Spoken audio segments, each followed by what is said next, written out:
Howdy gang, it's Zippo. Some of you might recognize these light pods. This is on old 3416 hydro. I decided to put back together. I've found some bulbs that can be used. You've got to fit them just so, but I've found some that can be used. So I'm going to unplug that for the moment. And yes, those are new light pods, new old stock light pods. And this stuff here was on this light pod, and my other light pod didn't have it. But this is it. This is the same material right here. This stuff. Know what that is? That's what goes around the edge of a lot of our seats. Holds the vinyl to the metal on the seats. It's the same stuff. So I just whacked a piece off of an old wheel horse seat that was worthless to begin with.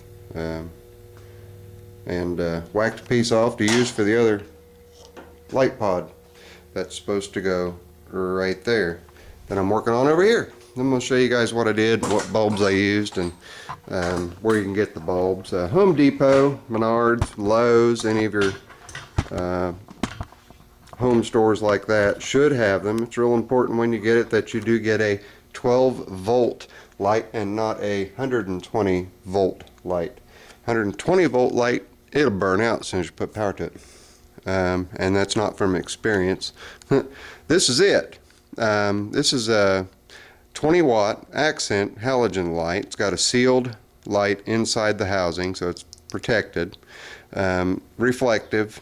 This projects more of a beam than the stock light does. Here's a stock light. You can see what it looks like, okay? Then you look at this light, and so I've got two good stock lights, and I went out and I bought 4 of these and figured out a way to mount them into these dash pods. So I'm going to show you how to do that here real quick. Maybe real quick. We'll see. I'm usually not real quick at doing anything, am I? But anyway, here's that seat material. Put on the new light pod. And I cut, yeah, you guys are going to cringe at this. I cut one of the original sockets out, but I left enough wire in the event that I am lucky enough to come across 2 more stock bulbs.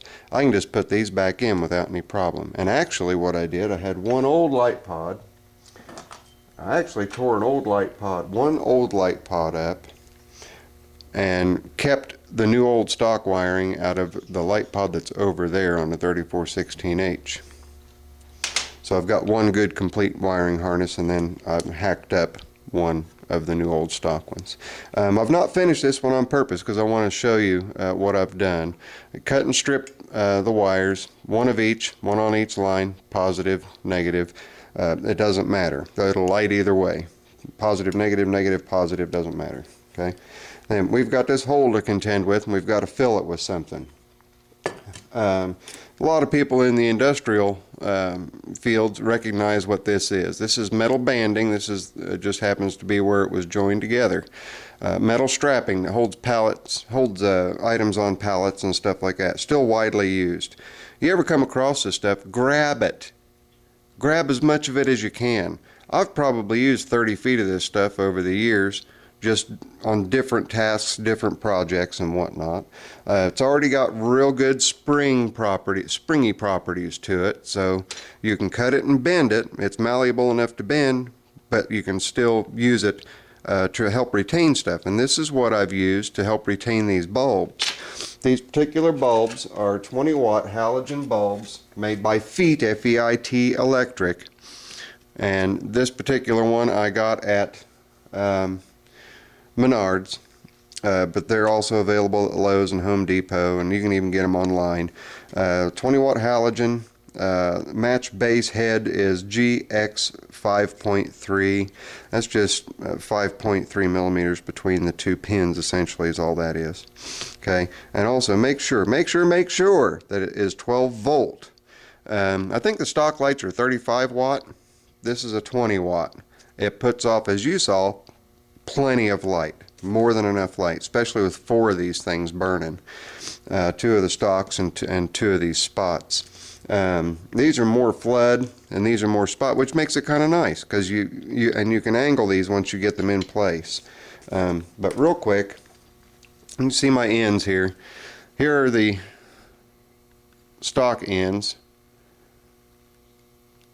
and this is what I've done to them. All I've done is I've taken a length of wire, length of heat shrink tube. I use two different colors just so I can differentiate myself. I left the plastic insulation on one. I'm using little crimps, little wire connectors. Okay. I took the plastic off of one because it was the first one or the second one that I put on, because you don't have a lot of room in between there. You can cut both of them off if you want and use the heat shrink tube to keep them from coming in contact with one another, arcing across. I decided to just leave the plastic on one, take the plastic off the other. Get you an iron, get you a little bit of solder, and all I did was, when I got this piece stripped out, I set it on the pin. I heat the back side of that piece of metal that's in there. I heated the back side of it, and then I fed my solder down into that hole until it pulled just a tiny little bit against the ceramic that is at the base of this. It does not melt it, so don't worry about that, because this light's designed to get very hot anyway with it being a halogen bulb. So anyway, the metal piece that's in there, did that, let the heat up that and the pin, and I just pulled the solder down in there right up to the top. Then I took a piece of wire and I tin coated the end of the wire just by setting it on the iron and then adding the solder to it so that it turns silver. Then I heated both of these up against the soldering gun and just poked that down in there and held it till it cooled. Once it cooled, super tight fit. I mean, as you can see, I'm sitting here dangling this one around by the wire. They're not going to come off. Then after you get both your wires on, get your shrink tube on either side. Your next feat is going to be to get it into the housing and to mount sturdily. Sturdily? Is that a word? Mount more sturdy. Anyway, get them to mount fine. But we'll look over here again. The bottom bulb is a spot. The top bulb is a stock bulb. Let me zoom in here, maybe. Doo-doo-doo.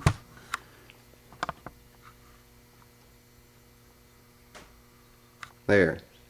All right, you get a pretty good idea. You've got your spot and your flood, and those bulbs are really secure in there. They're not going anywhere. But I'm at 7 minutes, almost 8 minutes here, so let's get get things going here. I can find a piece of the tape. Hey, why don't we zoom back out? That's a good idea. Okay. All right. There. That was my toe. These bulbs have, let me show you on the other one, might be a little easier to see. These bulbs have a recess here and here on either side. 8 minutes 21 seconds. I got to do this quick. Take a piece of that strapping, 1 1/4 inches, 1 1/4 inches, 1 1/4 inches, 1/8 inch, 1/8 inch. You take this, stick it in by itself, push it up through, and when you push it into that hole, the spring tension will cause this to close around the light and hold the light, just like that. Oops, I'm not even in the screen. Cause it to hold the light like that. And when you push it up in there, you're going to make a mark where this comes up, and then at that mark you're going to come back and take a pair of tin snips and snip on all 4 sides, 1, 2, 3, 4, and then you're going to bend so that the outer parts going towards the bulb are finned out. That's going to allow that, when you push this in, it's going to clip. So you're going to push this in against the bulb that's already got the wires on it, and you push it in the hole and it clips in and holds the bulb. So that's just a real quick and dirty.